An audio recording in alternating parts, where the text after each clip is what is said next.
So the plans.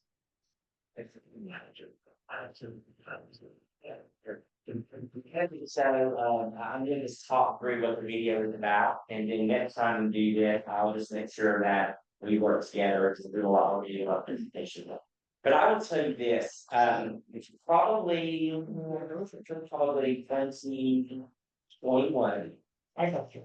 You would use your summit every year. One year you do it in Unity, one year you do it in Charlotte, and the Unity. And the first year we brought in some speakers, and we got some audience participation back asking if we would consider, my sister and I do a lot of speaking. She did all the marketing or did all the, not marketing, the events for our company.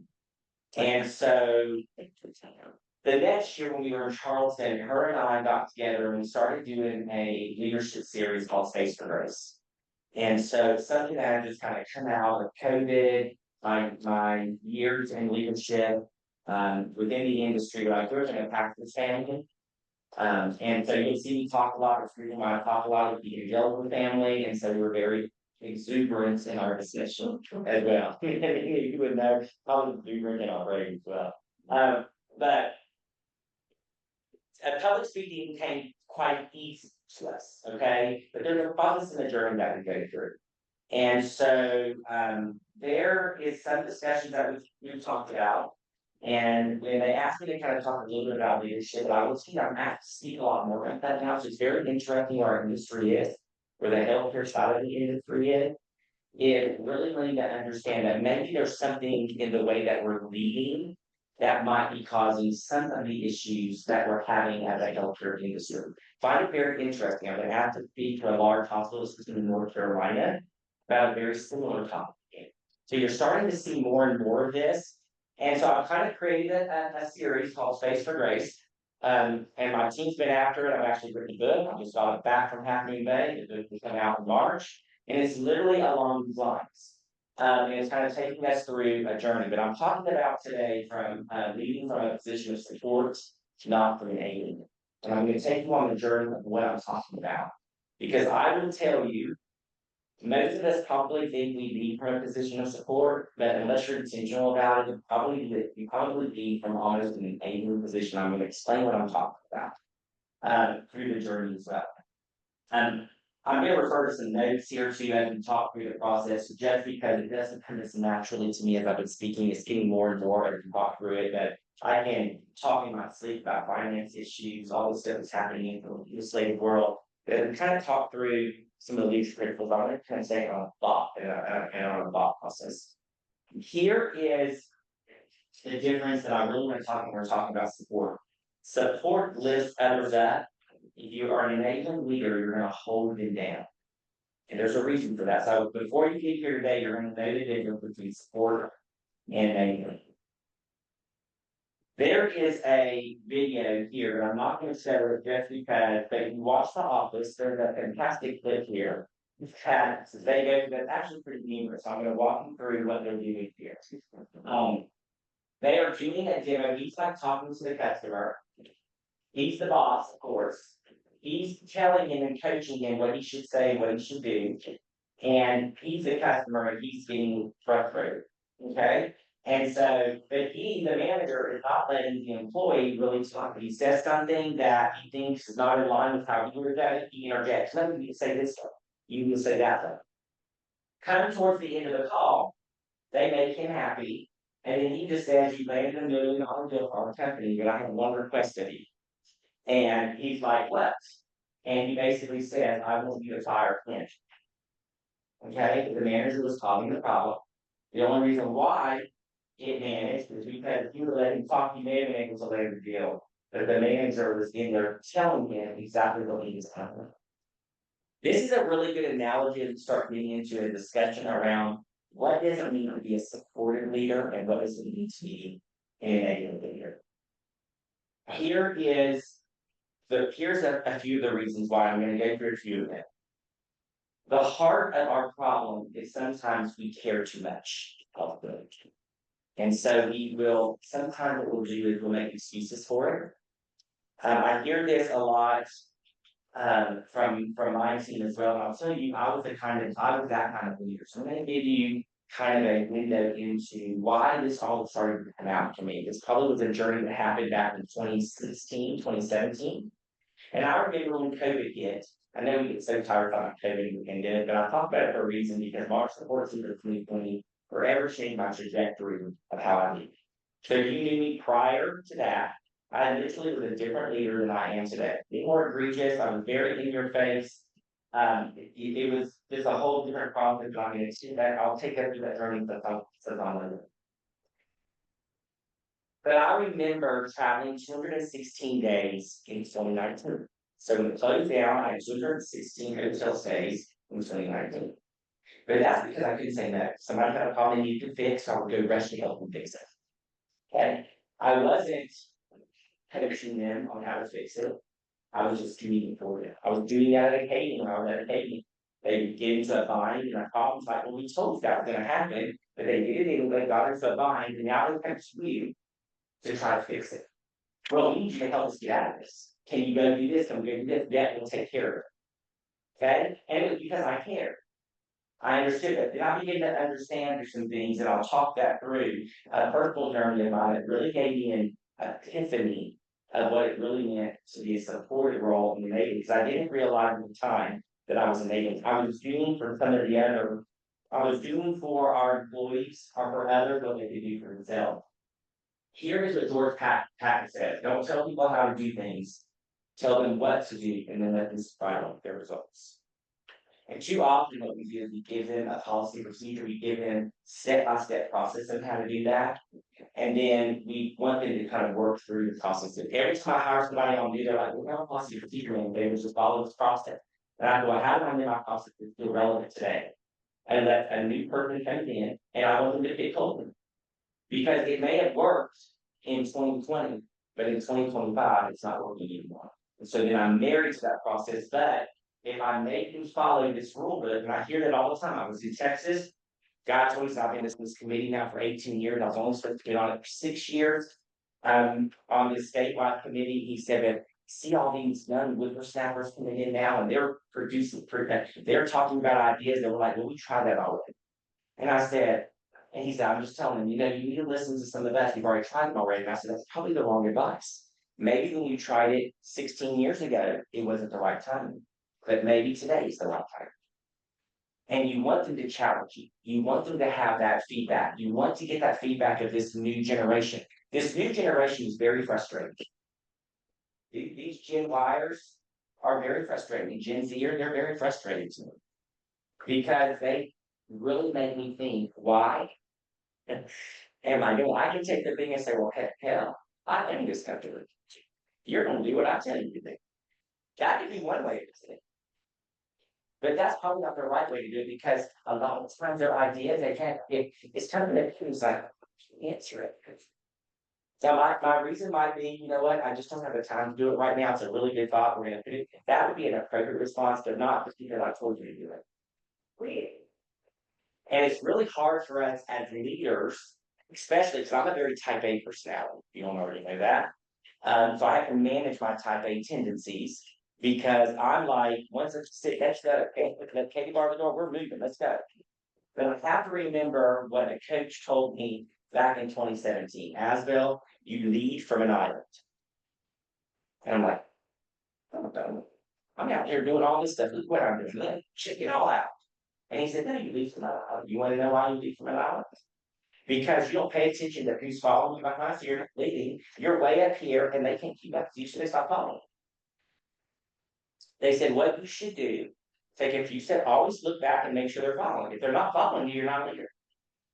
And so I literally took that. I was very offended at first when they said that. Like, what do you mean I'm leading for an island? But I literally now understand that I take sprint forward, then I'm looking back, and if not, then I'm going back and pulling you along. That makes sense? And that's as leaders that we have to do, because that's more about when we move into supporting versus enabling, and then we're frustrated, we're constantly in stress. Talking to another, this conversations keep coming up, so I'm not sure why they do that, but I'm sure it has something to do, because I post a lot on LinkedIn around, that's kind of my therapy. I'm just constantly quoting about grace type leadership. And so a very, a doctor with a lot of, influence. Started talking to me and just really became very honest about the stress that they were under. And I was kind of shocked after the conversation. I'm like, yeah, I'm just totally shocked about this. Like, I did not see this. And it had been going on for over a year. And we're having a conversation next week about what she can do to kind of become more of not enabling folks, not doing something for them and letting people fail. Because sometimes that is the best way that we do that. Here is a quote that I love. This is the one thing, and I have this literally pinned on my desk now, is I do not do for others what they can do for themselves. The very first thing that I do. Do not do for others what they can do for themselves. If they have the ability to do it, then I am not going to reject and step in. And this is a problem. Oftentimes we are doing something because what we do is we rationalize in our mind, but it's just going to take me 5 minutes to do. If I have to train them, it's going to take me 30 minutes to train them, and it's just easier for me to do it. How many have done that? You did that. You not raise. We should not raise your hands because you probably have not done it. The problem is what I'm doing is I'm not teaching them valuable principles. Okay? And you can get frustrated. I can't get frustrated with an employee if I have not taught them. I have an example here. Are you recording this? Is coming? It's okay. It's okay. It's okay. We had a scam that happened to me. And so for some reason lately, people have been flagging that I guess the scammers have that flag. And so we hired a new employee and he gets an email that looks like it's coming from me. And so it said, hey, I want to award 2 of our employees in Lafayette. And can you go and pick up 2 $500 gift cards or whatever? And also, I don't have your phone number. Can you just send me your phone number? Well, he was thinking. And he replied, gave him his phone. And so they start texting me.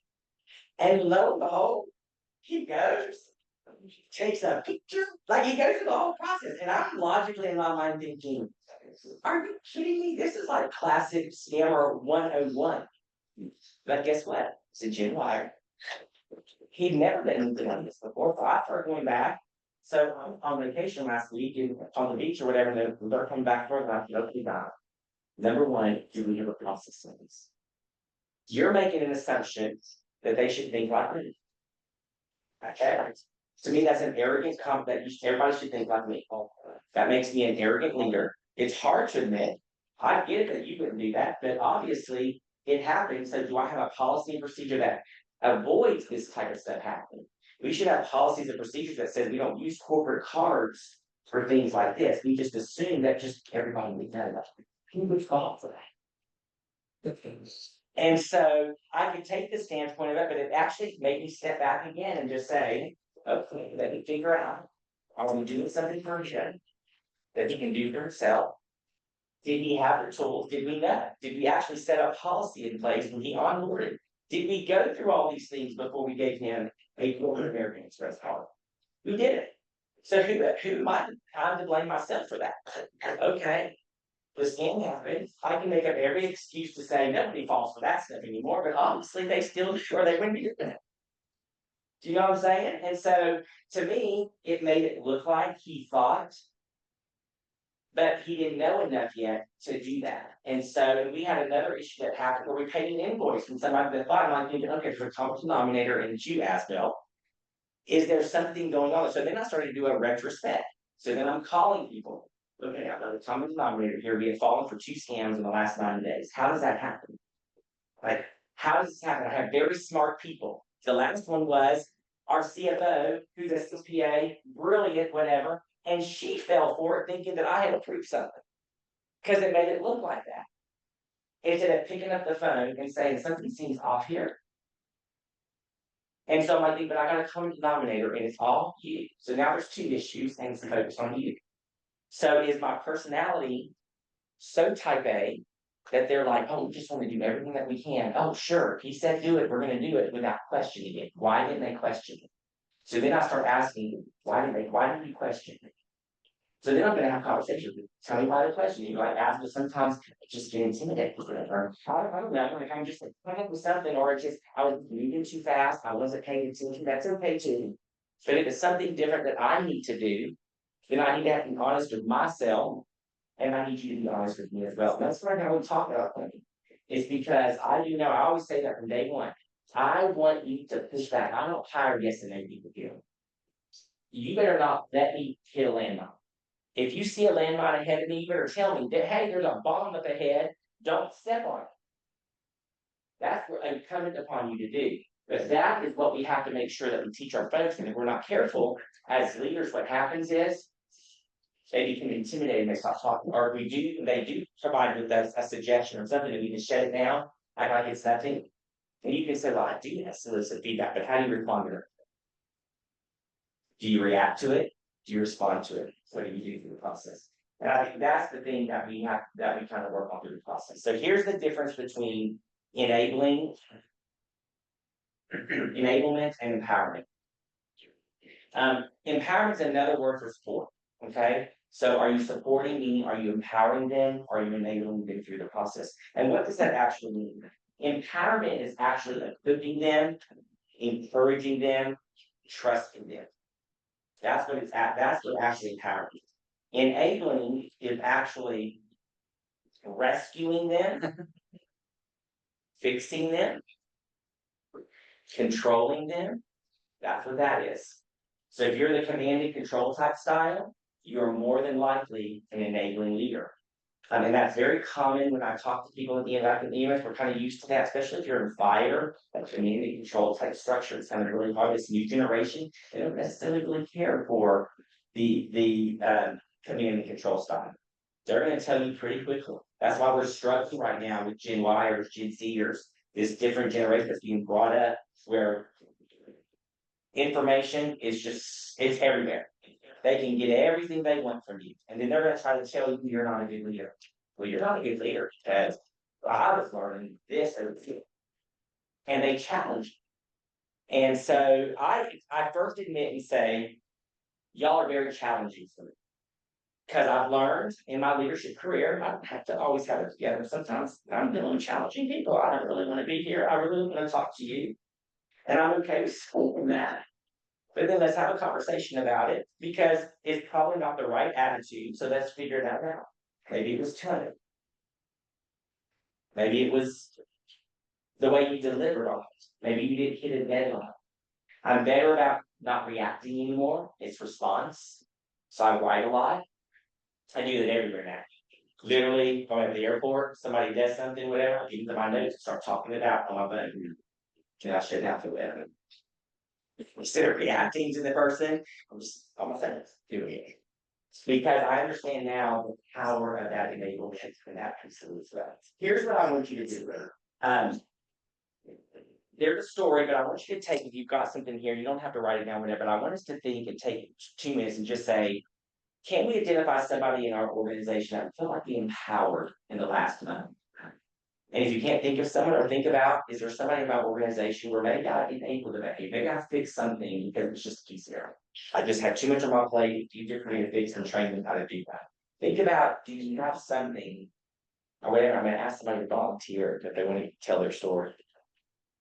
We think about it. A few minutes. I'll share my stuff here in a second.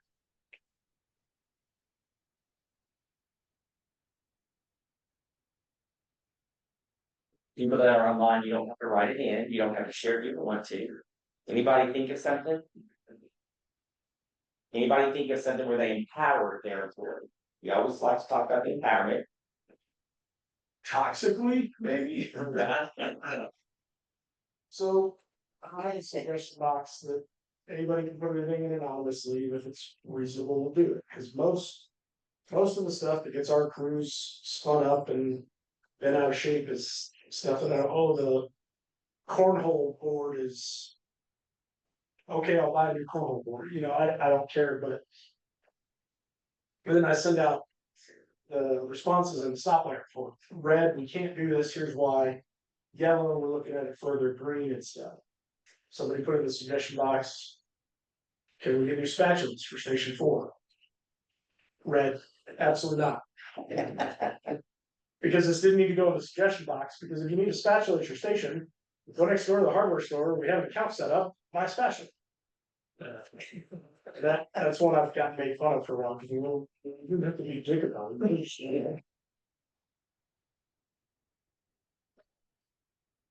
Well, they not the identity of your copy reaction. Or the first line.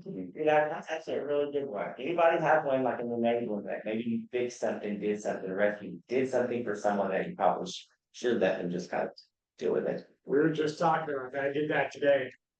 This person, I had a person they needed to go to a couple of links. They had ready access to those links, they asked me to give them those links, and I took 10-15 minutes finding them and giving them to them, and they could have done the exact same thing for themselves. And they would have known where I was in the future. That is probably, that's actually a fantastic example, because there's a lot of us that do that, and they know we're getting content. And I will say, tell me what you've done to understand to find those things. I want to know what you did first. Because you would do that, a lot of people, they will always take the path of least resistance. And if you're their path of least resistance, guess what they will do? They're gonna call you every time to come do it. So in that, through one of our program directors that does a lot of stuff, and she's telling me, I don't understand, so why are you doing it? Well, because it's gonna take me an hour to train them, and I can just do it in about 20 minutes. And I said that they're gonna ask you to do the same thing again. And then you're gonna complain that you took another 20 minutes to do it, rationalizing your mind versus taking that hour. And now I've trained them to do something, and I can now take that off my plate. Those are the type of things that you have to call it out. So generally, that's usually what I do, and they're like, I just overloaded us. I do this to one of my data analysts, and they kind of get used to me by now that they still keep coming, because they'll still, but my data analyst kind of said, he forgot a deadline. And so I said, he's like, I just forgot it. I've just been so busy. Like I said, like, so last week we had a discussion. You said you were just fine, that you didn't really have any, issues. You weren't feeling like overworked in deadline. Like you felt like you were really on a break.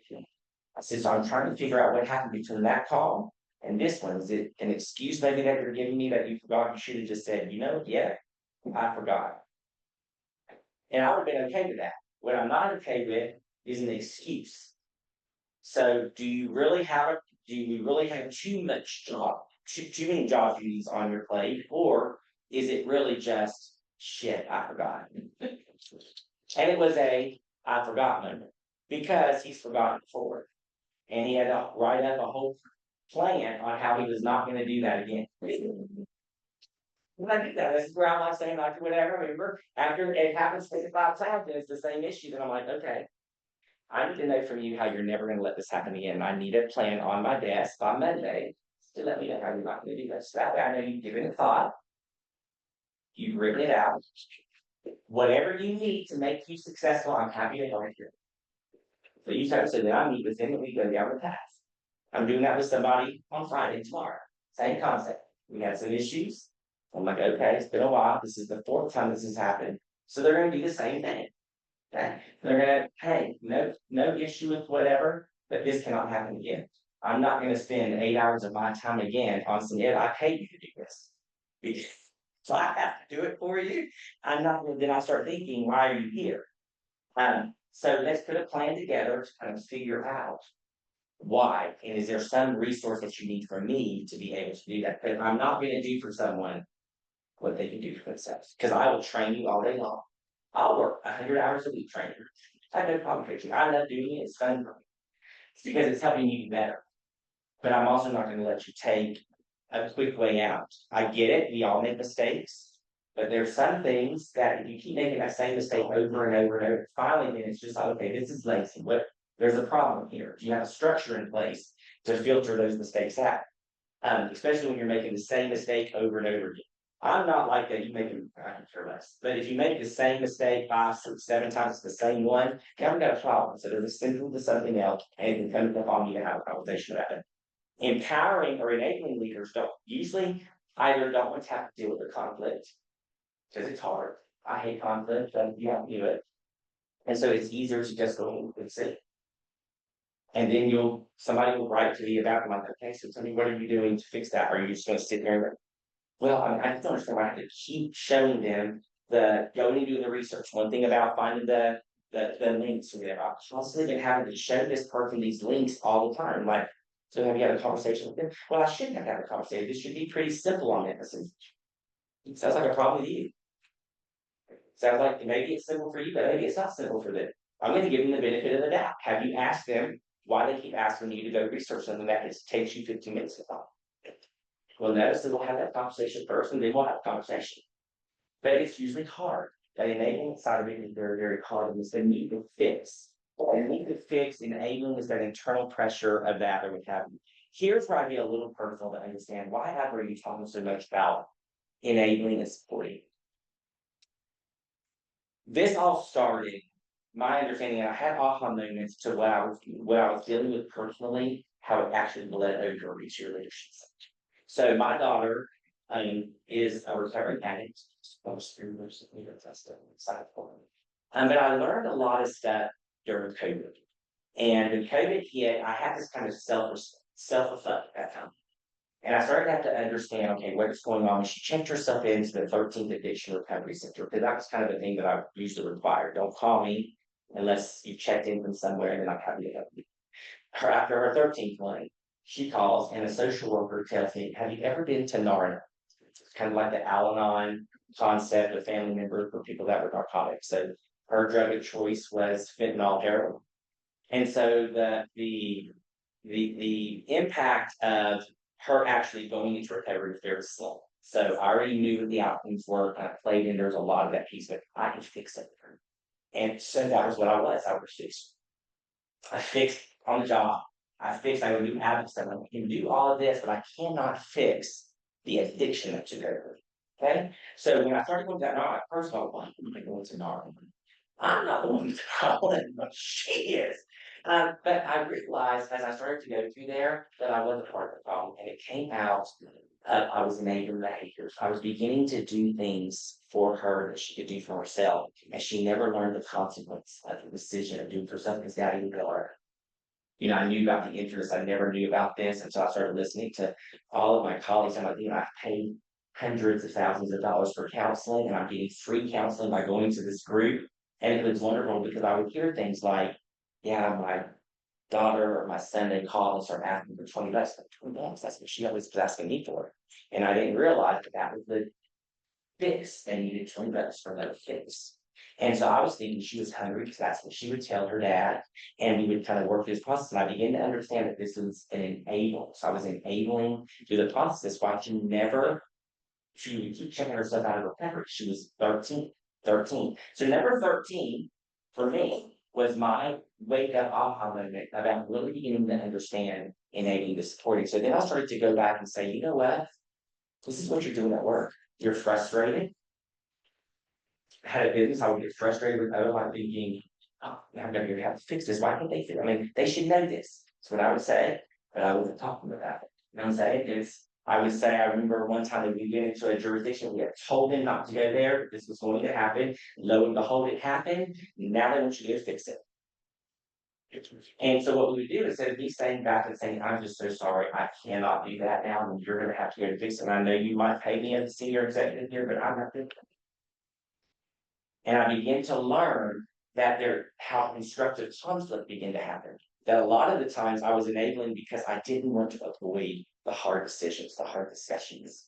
And so this addiction side of it started. It took 18 months before she finally got to a point. She's a Christmas miracle, checked herself in on Christmas Day, 2022, and Christmas Day of 2025, she's been 3 years old.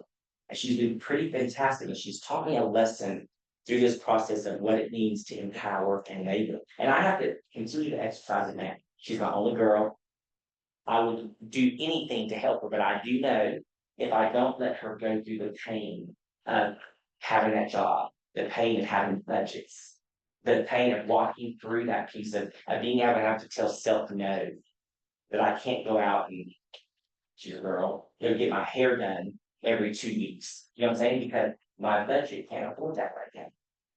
And not bailing her out, saying, well, daddy can take care of that for you. Now, I might help her and give her once a night, but not make it something that constantly, because she has to be able, that's how she's learning, and that's how she's learning. It's amazing the growth that I've seen. It's amazing the growth that I've seen in the leaders that we're working through by understanding, am I supporting them? Am I doing for them what they can do for themselves? Because the need to fix is more about me.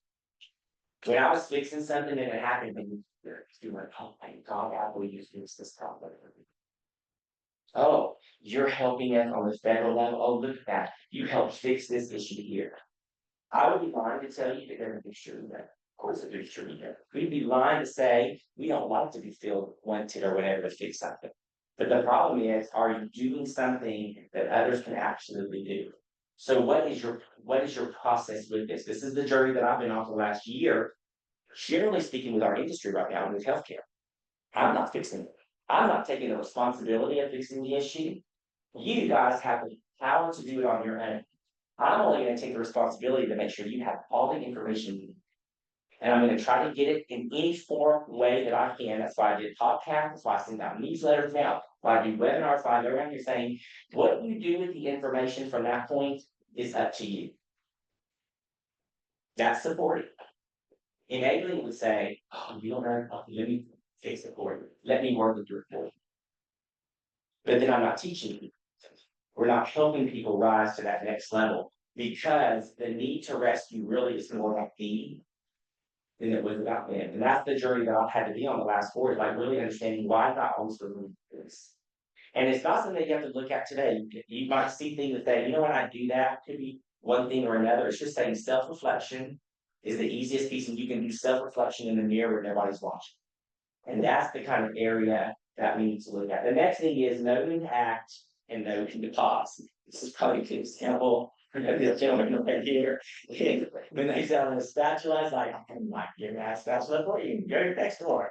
Know when to act, know when to pause. And that is probably the biggest piece, that the hardest for all of us is responding, what we call responding versus reacting. And in EMS, guess what? We're reactionary, always have it. We need that. When those critical time sensitive elements are happening, you need the protocols to kick in, you need to react quickly. But when you're making leadership decisions, you shouldn't be reacting. You should be responding.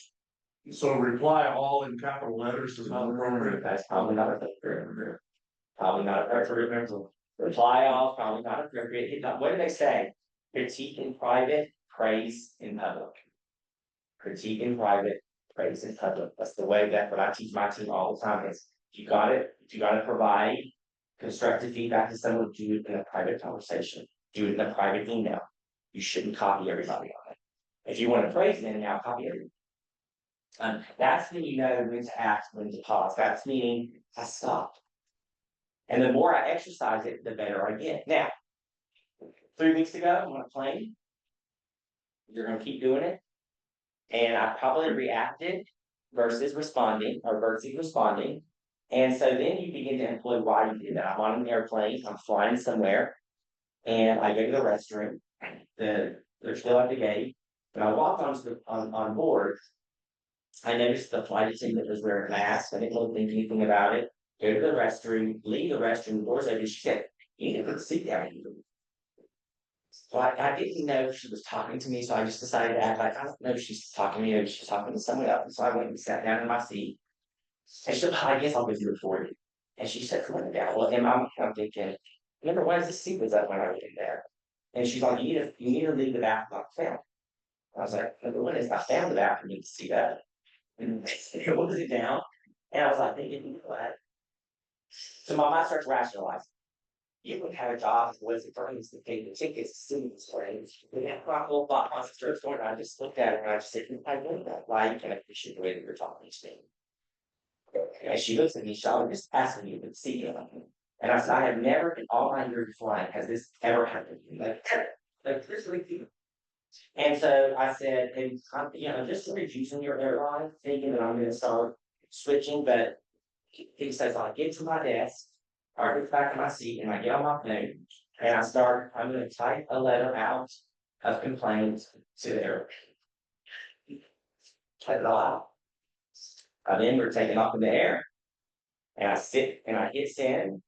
And so I'm just sitting there listening to music and I begin to start thinking, reacting, did you react or did you respond? Then I start thinking, you know what? She's asking everybody as they go in there, speaks with the toilet sit down. And I'm like, this is strange behavior. She's wearing a mask. And I'm starting to paint a picture and story in my mind thinking maybe there's somebody at home that's sick and she's concerned about them. And so I just start this narrative going on. Then I start feeling bad. Okay, now what do you do? What do you do as a leader when you react versus respond? Well, generally speaking, we should go and apologize. So she comes up to me, she's serving drinks or whatever, and I just looked at her and I said, you know what? I was very inappropriate in responding to you before reacting to you the way that I did. I just want to apologize. That's all I said. She's got tears in her eyes, and she just said, thank you so much, which told me there was probably something else that I did not see that was causing that reaction. And so generally as leaders, we're going to react. It's a normal. I don't have as many of those reactions now as I used to like years ago. Because as you exercise the muscle of response over reaction, you tend to do things differently. Like I tend to go, like thinking, okay, Alpha, why did that hit you trigger? And I think what triggered me was because she said it in front of a bunch of people, so it was embarrassing. And that was I think my immediate reaction response because of that. Was when I kind of started thinking, this is generally you've not been doing this thing, like you've not had a reaction like this in a while. So I then start working through that pause. It just tells you when you do know when to pause. And if you forget to pause, what should leaders literally do?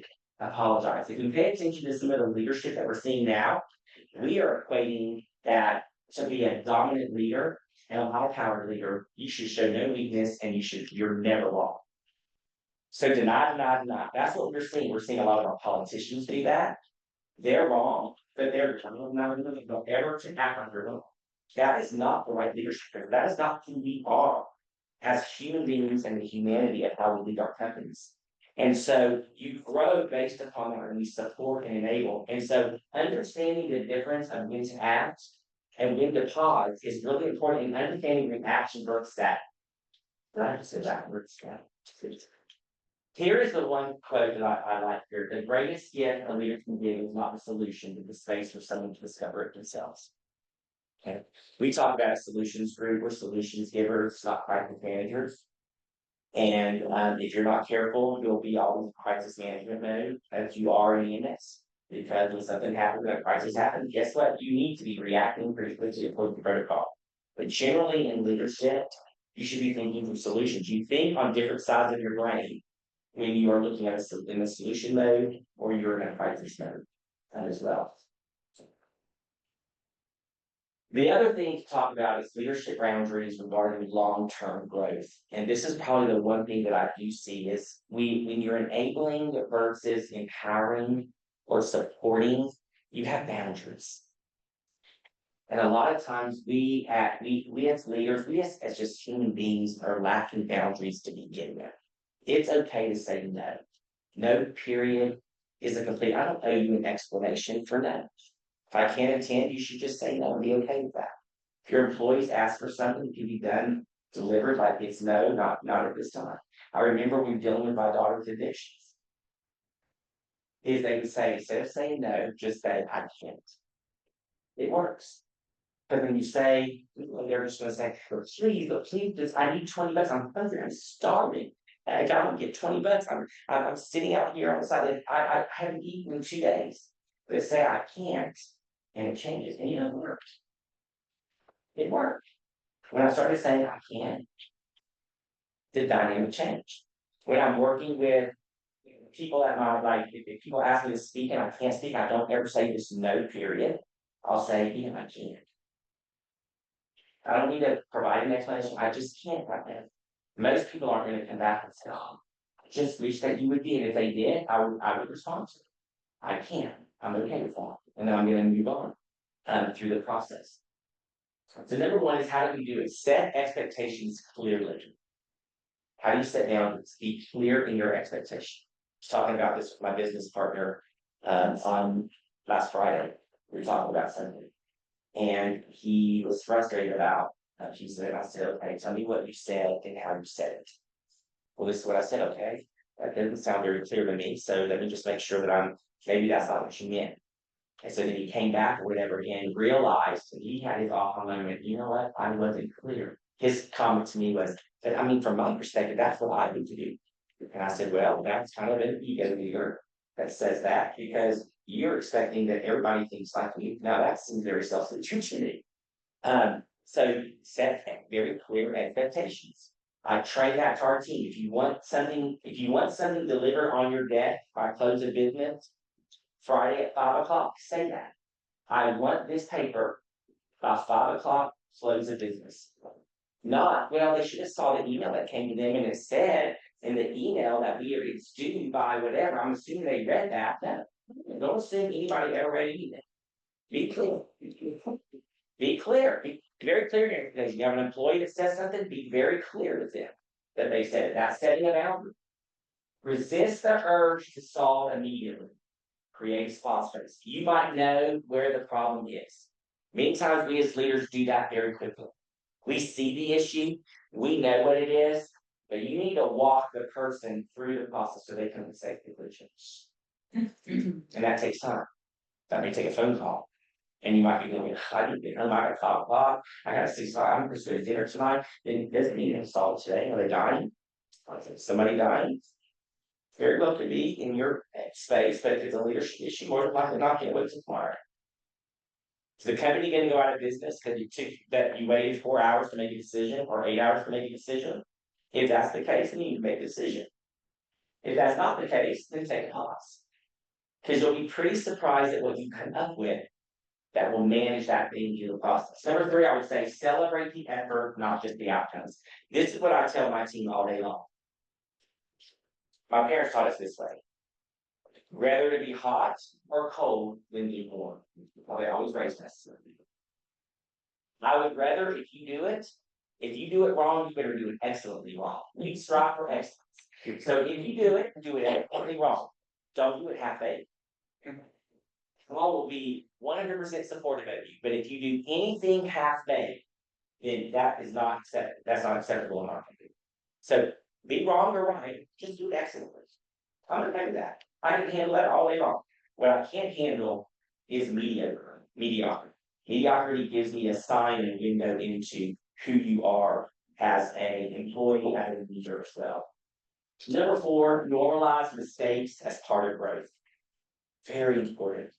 Too many times I see we tell the employees we don't want them to be perfect, but then we focus on the 2%. They get 98% of everything right, and we hit them hard only on the 2%.